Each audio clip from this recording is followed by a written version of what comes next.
இவ்வாறு அவர்கள் கூறினர். செங்கோட்டையன் தொகுதி பறிக்க பழனிசாமி திட்டம்.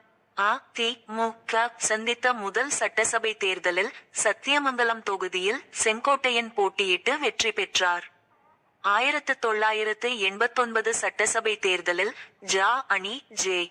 அணி போட்டியிட்ட போது ஜெயலலிதாவிடம் பேசி பழனிசாமி போட்டியிட சீட் வாங்கி தந்தவர் செங்கோட்டையன். அ. தி. மு. க. வில் இருந்து பிரிந்தவர்கள் ஒன்றிணைந்தால்தான் வரும் சட்டசபை தேர்தலில் வெற்றி பெற முடியும் என செங்கோட்டையன் வலியுறுத்தி வருகிறார். இதை பழனிசாமி ஏற்கவில்லை. தன்னை மீறி மத்திய அமைச்சர் அமித் ஷாவை அவர் சந்தித்ததையும் விரும்பவில்லை. இதனால் வரும் சட்டசபை தேர்தலில் செங்கோட்டையனின் கோபிச்செட்டிப்பாளையம் தொகுதியில் தன் சம்பந்தியின் உறவுக்காரர் ஒருவரை போட்டியிட வைக்க பழனிசாமி திட்டமிட்டுள்ள தகவல் செங்கோட்டையனுக்கு தெரியவந்தது. அதேபோல ஈரோடு மாவட்டம் பவானிசாகர் தொகுதியில் மத்திய அமைச்சர் எல். முருகனை போட்டியிட வைக்கவும் பழனிசாமி திட்டமிட்டுள்ளார். சமீபத்தில் நடந்த அ. தி. மு. க. மாவட்ட செயலர்கள் கூட்டத்தில் செங்கோட்டையனை பேச அனுமதிக்கவில்லை. இதனால் அதிருப்தி அடைந்த செங்கோட்டையன் அனைவரும் ஒன்றுபட வேண்டும் என போர்க்கொடி தூக்கியுள்ளார். சமரசத்திற்கு அமித் ஷா முயற்சி. அ. தி. மு. க. ஒன்றுபட்டால் தான் வெற்றி சாத்தியம் என்பதில் அமித் ஷா உறுதியாக இருப்பதாகவும் பீகார் சட்டசபை தேர்தல் பணிகள் முடிந்த பின் பன்னீர்செல்வம் தினகரனை கூட்டணிக்குள் கொண்டு வரும் முயற்சிகளை அவர் மேற்கொள்ள இருப்பதாகவும் பா. ஜ. வினர் தெரிவிக்கின்றனர்.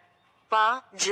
வுக்கு 2029 அ. தி. மு. க. வுக்கு 2031 சென்னையில் அ. தி. மு. க. பொதுச் செயலர் பழனிசாமியை கடந்த ஏப்ரலில் சந்தித்து கூட்டணியை அறிவித்தார் அமித் ஷா. தொடர்ந்து தே. மு. தி. க. பா. ம. க. உள்ளிட்ட பல கட்சிகளையும் கூட்டணியில் சேர்த்து தி. மு. க. வுக்கு நெருக்கடி கொடுக்க திட்டமிட்டார். ஜம்மு காஷ்மீர் பஹல்காம் தாக்குதல் விவகாரம், பாகிஸ்தான் மீதான போர் போன்ற பிரச்சனைகள் எழுந்ததால் பா. ஜ. மேலிட தலைவர்களால் தமிழக அரசியலில் தீவிர கவனம் செலுத்த முடியாத நிலை உருவானது. அ. தி. மு. க. பா. ஜ. கூட்டணி உறுதியானதும் அ. தி. மு. க. வில் இருந்து பிரிந்து சென்ற தலைவர்களை ஒன்றிணைக்கும் முயற்சியில் பா. ஜ. மேலிடம் ஈடுபட்டது. அதற்கு தி. மு. க. ஆட்சி மீது மக்களுக்கு கடும் அதிருப்தி உள்ளது.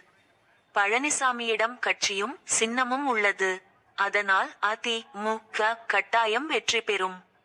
ஒருவேளை வெற்றி கிடைக்கவில்லை என்றாலும் 2031 தேர்தலில் அ. தி. மு. க. ஆட்சியை கைப்பற்றும். எனவே பிரிந்து சென்றவர்களை அ. தி. மு. க. வில் மீண்டும் சேர்க்க மாட்டோம் என பா. ஜ. மேலிட தலைவர்களிடம் அ. தி. மு. க. தலைமை தெரிவித்து விட்டது.